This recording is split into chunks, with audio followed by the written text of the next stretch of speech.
5231010. Di sini saya akan menjelaskan Perjanjian Giyanti dan terbelahnya Tanah Jawa. Perjanjian Giyanti ini merupakan kesepakatan politik antara Pangeran Pakubuwono II, Pangeran Mangkubumi dari Kerajaan Mataram Islam dengan Perserikatan Dagang Hindia Belanda (VOC) yang ditandatangani pada tanggal 13 Februari 1755 di Desa Janti, Dukuh Kerten, Janti Harjo, Karanganyar, Jawa Tengah. Perjanjian Giyanti ini dibuat untuk meredam konflik peristiwa geger pecinan pasca perpindahan Keraton Kartasura ke Surakarta.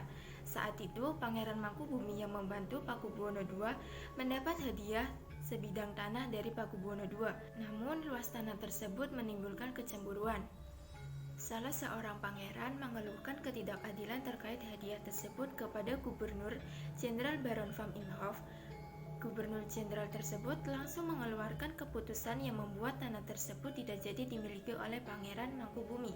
Akhirnya dia meminta izin kepada kakaknya Pakubuwono II untuk membuangnya sampai tidak bisa lagi kembali ke Jawa. Dan akhirnya dia diberi uang 3.000 real untuk jatah makan anak buahnya dan silahkan pergi, jawab Pakubuwono II, dan malamnya ia pergi. Sejak itulah terjadi Perang Mangkubumen. Perlawanan ini mendorong Gubernur VOC Jawa Utara, Nicholas Harting, mengeluarkan sikap untuk menyelamatkan daerah operasionalnya. Secara tertutup, Harting melakukan perundingan dengan Pangeran Mangkubumi. Dari perundingan ini, Harting sepaham dengan keinginan Pangeran Mangkubumi yang hendak menjadi penguasa di Tanah Jawa. Pada 23 September 1754, nota kesepahaman antara VOC dan Pangeran Mangkubumi terlaksana. Nota tersebut disampaikan kepada Pangeran Pakubuwono III, pengganti Pakubuwono II, yang isinya menyatakan Pangeran Mangkubumi mendapatkan wilayahnya. 4 November 1754, Pakubuwono III menyatakan persetujuannya terhadap hasil perundingan Gubernur VOC Jawa Utara dengan Mangkubumi. Surat pernyataan tersebut disampaikan Pakubuwono III kepada Gubernur Jenderal VOC Jacob Messel. Kesepakatan itu mendorong terjadinya Perjanjian Giyanti yang membagi Tanah Jawa menjadi dua bagian atau yang dikenal dengan Palihan Negari, yaitu membagi Kasultanan Yogyakarta dan Kasunanan Surakarta. Hal ini menjadi awal naik tahtanya Mangkubumi di Yogyakarta sebagai Sri Sultan Hamengkubuwono I dengan gelar Senopati Ingalaga Sayyidin Panatagama Halifatullah. 2 hari kemudian, tanggal 15 Februari 1755, mengadakan pertemuan untuk meneruskan bagian atribut-atribut keraton seperti keris yang menjadi pusaka raja diserahkan kepada Sultan Hamengkubuwono I. 2. Bahasa Jogja meneruskan dialek bahasa Bagongan. Bahasa antara Yogyakarta dan Surakarta memiliki identitas masing-masing. 3. Tari. Surakarta untuk gerakan gagahan membuka sampai ketiak, Yogyakarta cukup sampai dada.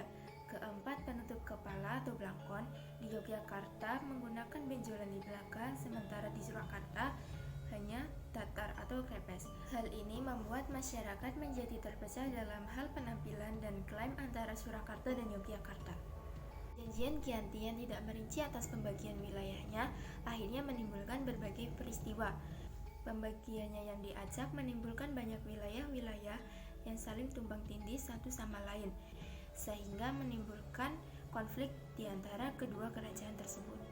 Pasca Perjanjian Giyanti, Raden Mas Said atau Pangeran Sambernyowo yang dulu membantu Pangeran Mangkubumi terus melakukan pemberontakan seperti menuntut hak sebagai penguasa wilayah. Dalam gerakannya, pada bulan Oktober 1756, ia berhasil mengalahkan satu kelompok VOC, dan pada bulan Februari 1756, ia juga hampir membakar keraton yang di Yogyakarta. Setelah perang selama bertahun-tahun, VOC akhirnya menyudahinya dengan penandatanganan Perjanjian Salatiga pada tahun 1757 yang membuat Tanah Jawa kembali terbagi. Perjanjian ini disepakati bahwa Pangeran Sambernyowo mendapat sebagian dari wilayah Kasunanan Surakarta yang kini dikenal dengan Kadipaten Mangkunegaraan. Pangeran Sambernyawa mendapat gelar Kanjeng Gusti Pangeran Adipati Arya Mangkunegara Lelana Jaya Misesa Senapati ing Ngalaga Satria Raga Mataram ing Nagari Surakarta Hadiningrat. Pada tahun 1813, pada masa pemerintahan Gubernur Jenderal Stamford Raffles dari Kerajaan Inggris, Kesultanan Yogyakarta terbelah lagi dengan lahirnya Pakualaman.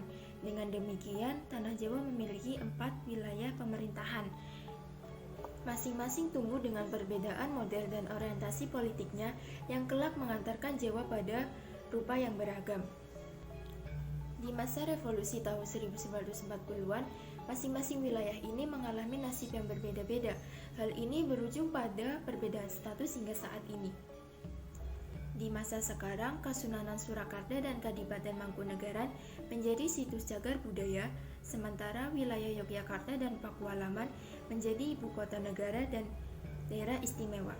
Sekian dari saya mengenai penjelasan Perjanjian Chianti dan terbelahnya Tanah Jawa. Mohon maaf apabila ada kesalahan kata dalam pengucapannya. Wassalamualaikum warahmatullahi wabarakatuh.